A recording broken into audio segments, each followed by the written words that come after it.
Hi, welcome to my kitchen. My name's Adelaide and today we're going to make some summer salad. This is one of my favorite recipes for summer salad because it's just such a balanced flavor.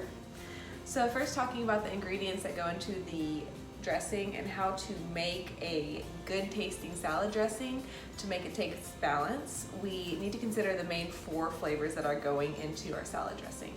The first of which is all important fat. Today I'm going to use olive oil for the fat, but you can use any kinds of oil. And what fat does to salad greens is it helps you access those vitamin K, vitamin D, E, and A, the fat-soluble vitamins that are found in high amounts in your salad greens, but if you don't eat it with any fat, you can't actually digest that. So after fat, the next thing is our acid component. Acid livens up the palate, it lets you taste things more vibrantly, and it helps you digest stuff better as well. So stomach acid, acid in your food, kind of helps the process get started. So I've got a couple options here. Lemon is a great source of acid that pairs really well with lots of different cuisines, from French to Mexican to you name it. You can get a lemon with those spice flavors. And then also balsamic vinegar. Since this salad's going to have strawberries, I'm going to use balsamic because this is just one of those flavor marriages that taste great together no matter what. You can also use apple cider vinegar. Anything that has that sharp, acidic, sour taste, lime's another one, will provide that acid component to make your flavor well-rounded. Next is sweet. So sweet can be in the form of miso, honey, maple syrup is a really good one. You can substitute for a non-nutritive sweetener like stevia, so that just wouldn't probably taste as good, and I would recommend just using a little, like half a teaspoon of maple syrup to help balance out that acid component in your dressings. So next we have salt. Today I'm using the Celtic sea salt, and this stuff is not just sodium chloride, it actually has 82 minerals that they found and tested in this salt, and it comes from the coast in Scotland, I think. So it's actually really good. Any of these colored salts like gray salt, pink salt, black salt, that's going to have stuff in it for you, like those trace minerals that you don't find other places that you definitely need to consume. I'm throwing in some Dijon mustard, and what this does is help emulsify my vinaigrette, so help make the oil and the vinegar come together by providing something that's got both a fat-loving and a water-loving end to help mix it together and help it bind while we have it on the lettuce. So those are the ingredients for the dressing. This salad is made with strawberries, pecans, feta cheese, and baby spinach. I will be showing you guys how I make chicken for the salad. It's optional for this salad. It tastes really good just with those 4 ingredients, but I'll show you how I pound out this chicken, add a little salt and pepper, and cook it up quickly for that extra boost of protein to help turn this salad into a side dish to a main dish.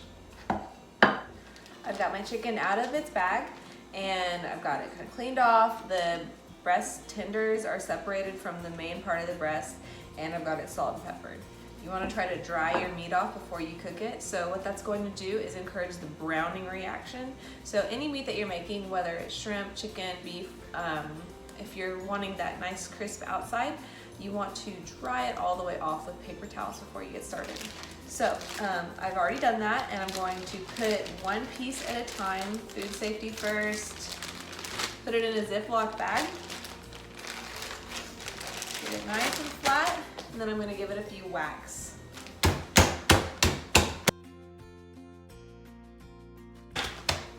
If you don't have a mallet, you can use your hand. It's actually a pretty good tool because you've got automatic feedback.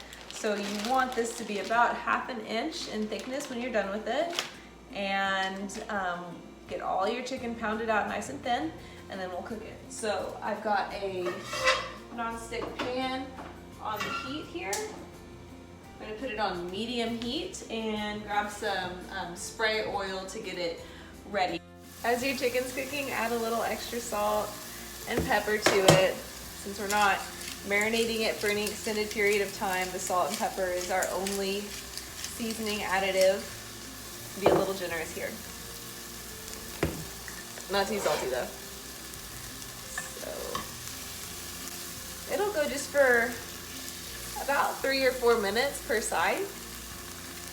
And you want to watch it pretty closely because the chicken will burn fast.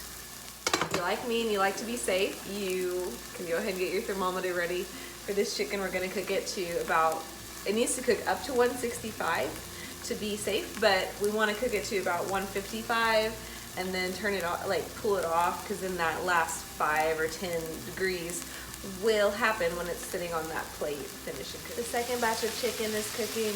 I've got the tenders pounded down. I've got the last piece in there. And you can see that this piece is actually a lot more brown, and that's because I went to the trouble of like paper toweling it off before I put it in the pan. Okay, chicken is cooked. On to prepping the other ingredients. Anytime you're adding nuts to a salad, your taste buds will thank you if you toast them a little bit first. So do about 2 tablespoons or 1 ounce per person of nuts you're serving the salad to, and layer them out. You can actually use the stovetop for this too, for smaller amounts of nuts. I just use my little toaster oven.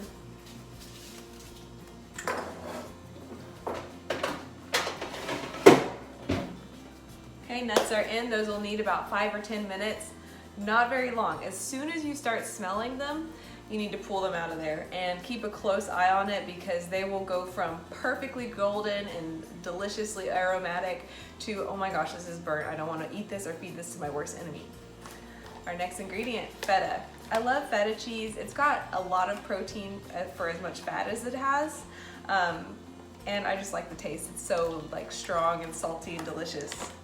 If you can get a hold of some sheep's milk feta, I would highly recommend it. It's usually marketed as French feta versus Greek feta, which is more often cow.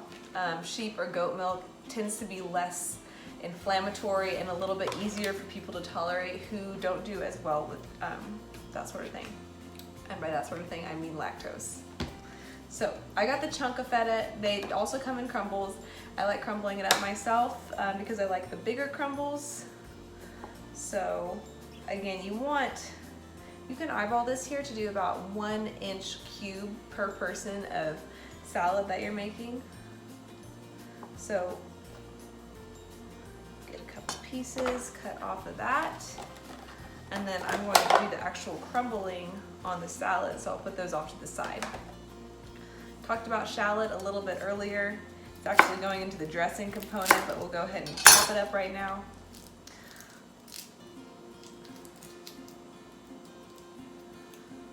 The dressing is also really good with some garlic, but garlic has a really strong flavor and odor that kind of sticks with you throughout the day, if you know what I mean. So you can prepare a salad to eat right away, and then take some of it, put some of it away in your refrigerator and eat it later, so you have the option of having salad anytime. Okay, I'm gonna mince up this shallot. Mincing is the smallest cut you can get. Shallot is minced and put to the side. Next ingredient is berries. So if you want your berries to thank you, wash them this way. I washed them in one of those metal strainers, and now I've got them in my salad spinner on a bed of paper towels. Okay, I'm gonna gently spin them just a few times to get that wetness off. It's a break of the paper towel.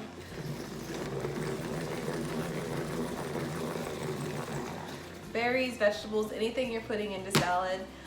I have been tempted myself to just wash it, cut it, throw it in there, but you have to take that time to dry it off, because if you're putting a lot of extra water into your salad, it's going to dilute your dressing significantly. You might not think it's a lot, just a few drops here and there, but it significantly dilutes your dressing and changes the flavor and takes away that high quality, restaurant quality, like delicious meal that you're trying to prepare for yourself or your family.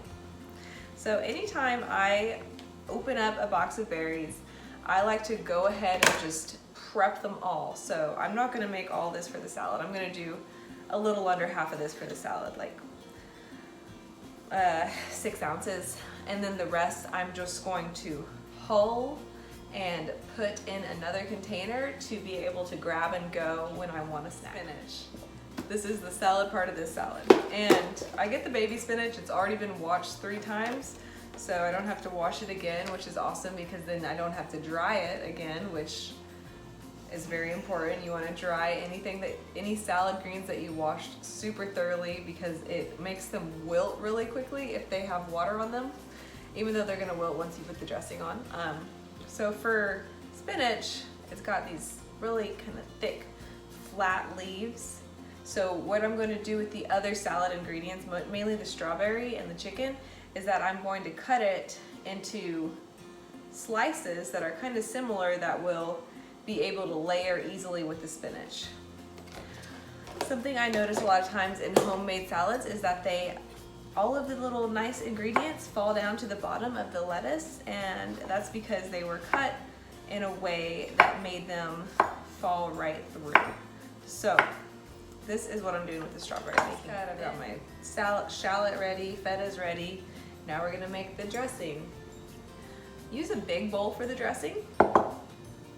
Start by putting your pungent flavor in there, so that's our shallot in this case. Next, I'm going to add about 2 tablespoons. I'll use this. I'm making enough dressing to have a little dressing for later. So I'm adding 2 tablespoons, maybe a tiny bit more, and then about half that amount of the balsamic. Okay, got those in there. And again, half that amount of maple syrup. My emulsifier. And popular around here is ranch, and ranch is delicious. I know, I'm an Oklahoman too, but they use a lot of those creamy dressings, use egg as an emulsifier, and mayonnaise, and a lot of oil and a lot of fat, so not as healthy as what we're doing here today. So I went ahead and added half a teaspoon of Dijon mustard. I'm gonna start whisking it up. So I'm using the big bowl even though it's a small amount, just so I can get that emulsification process to happen by having a lot of space to work with. Next up, I'm gonna add some salt. And now the very important part. You need a spoon for this. You're going to taste what you're making as you go. So taste it. Needs more salt. It's a little bit extra acidic. So I'm gonna add more salt. Give it a stir and see if that salt brought the acid down before I add a little bit more sweet.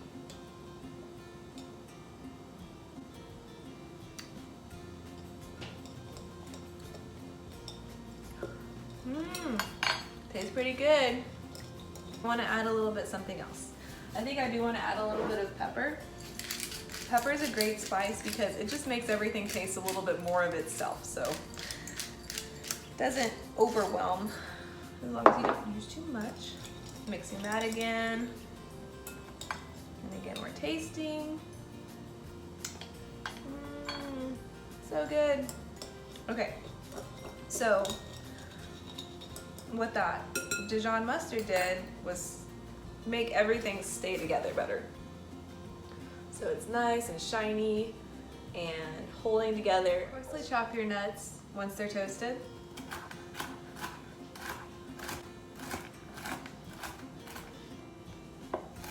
Just make sure there's no whole nuts left.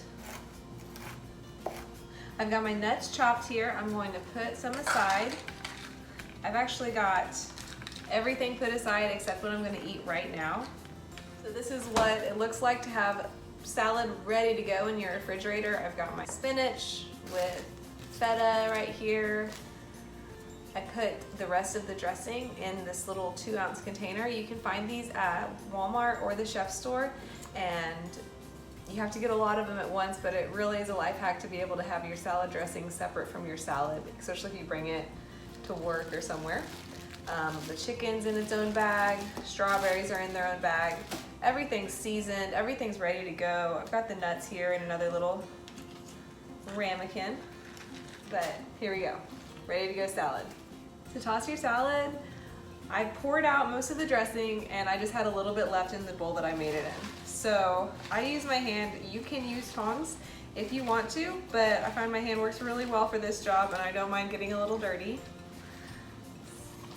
I toss it up until all the leaves are coated with the dressing.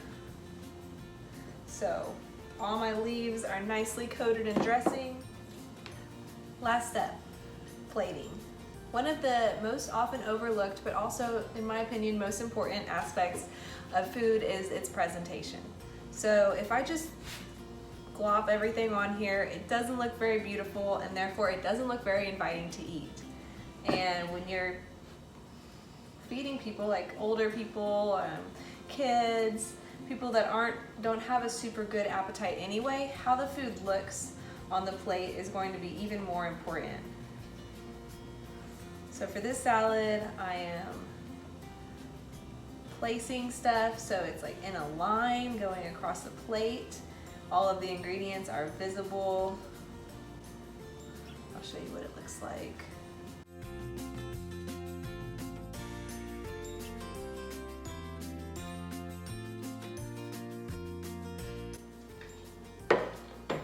Salad's ready and I'm hungry, so I'm gonna eat it.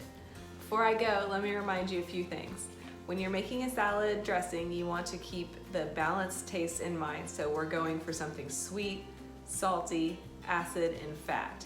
And you can choose from anything in those categories and combine them together and you will have a balanced flavor profile. These tips help you guys making salads this summer and beyond. And yeah, enjoy. Thanks for watching.